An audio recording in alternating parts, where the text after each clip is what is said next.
ici que Q est dense dans R. Donc en fait, il suffit de montrer que l'adhérence de Q, c'est R. Donc en fait, en l'occurrence, on va montrer que si X est un élément de R, alors on va montrer qu'il existe une suite d'éléments Xn de Q, tel que Xn tend vers X. Et ce, donc, on va pouvoir le faire pour tout X appartenant à R. Donc l'idée, ce serait de regarder une droite, la droite des réels, 0, 1, 2, 3, 4, 5. Là, je prends un réel X.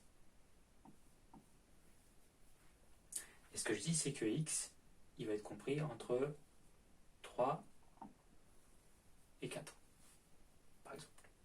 Donc je peux l'encadrer dans un intervalle de longueur 1. Ensuite, je peux dire, bah tiens, en fait, X, finalement, il est entre 3 et 3 plus 1 demi. Là, j'aurai un intervalle de longueur 1 demi.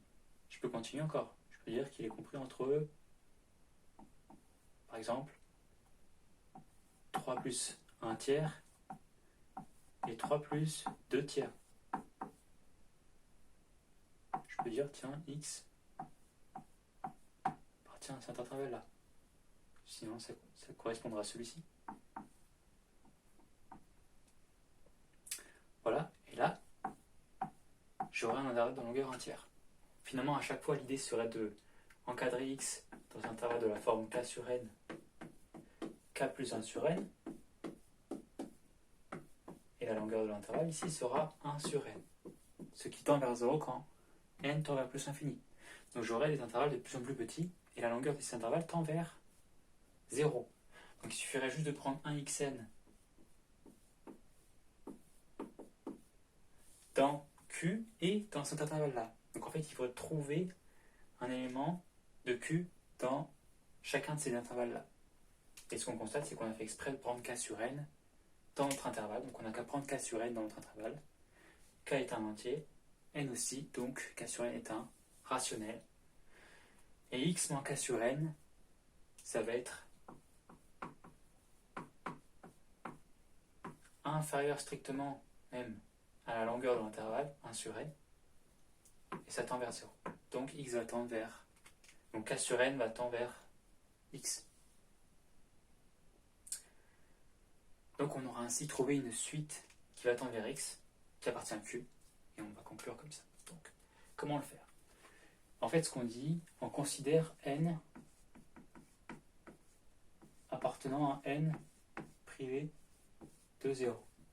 Là, ce qu'on a, c'est qu'on a la division par 1 sur N. Il existe K appartenant à Z et R appartenant à 0, 1 sur N, tel que X égale à K1 sur N plus R. Ça, c'est la division euclidienne par 1 sur N. Je dis que c'est K fois 1 sur N plus R avec R appartenant à 0, 1 sur N exclu. Donc, et en fait, on a une unicité.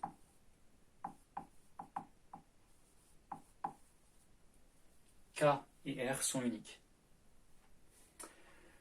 D'accord? Donc par conséquent, en fait, je peux prendre, par exemple, K sur N. Soit X N égale K sur N. On définit ainsi une suite. On considère la suite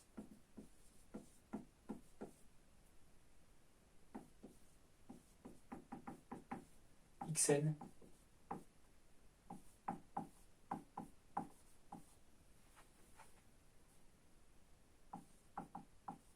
ainsi définie.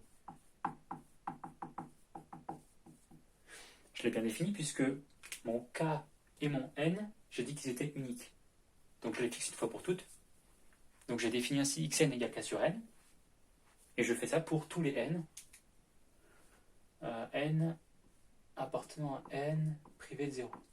Bon, pour n égale 0, ça pose un problème, mais c'est pas grave, on n'a qu'à exclure le cas n égale 0. Donc j'ai ainsi une suite xn, pour n appartenant à n privé de 0, d'éléments de Q.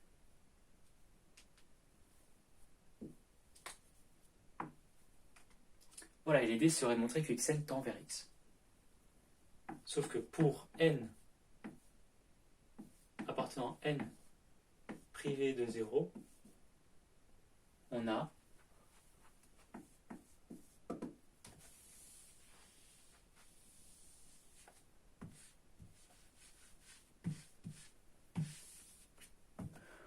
xn moins x. Qu'est-ce que ça vaut? Xn c'est k sur n.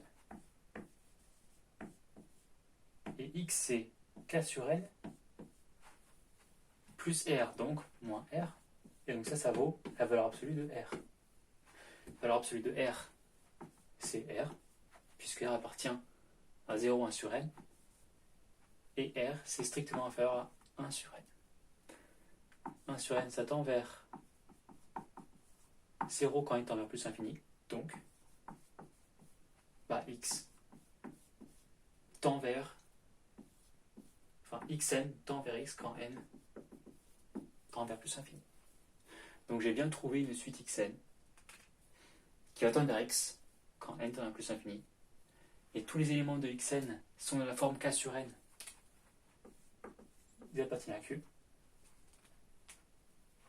Et donc ainsi j'ai montré que q est dense dans R.